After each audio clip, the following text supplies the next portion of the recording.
Most people probably have never heard of the Chilan Balam because it's a book which has been collated in the 16th century.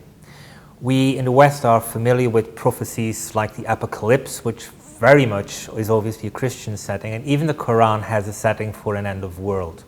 So I think what's really been happening is that people from a Western mindset have taken these apocalyptic events and has actually transposed them onto prophecies like the Chilan Balam, because they do speak about the return of a deity which has been there in the past, and they also speak about somewhat cataclysmic events, but really nothing like the end of the world.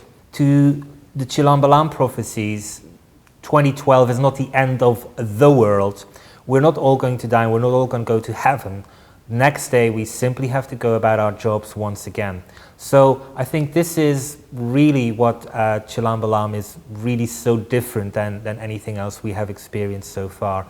And I also think it's actually something which is, slightly more optimistic than the Quran or the Apocalypse from the Bible.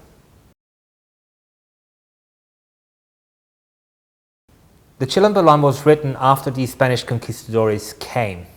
Skeptics, historians, archaeologists say, well, the Chilan Balam is not really an authentic Mayan document. The problem is that when the conquistadores came, it's well known that they took all the gold and sent it off to Spain. But what is less known is that they took all of the documents, all of the books, all of the papers which the Mayans had and made huge stockpiles of them and then set them aflame.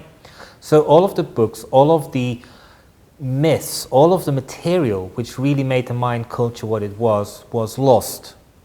And so to say that simply the fact that somebody then decided to write it down again simply because it had been burned and that this is therefore not an authentic source is really not the case.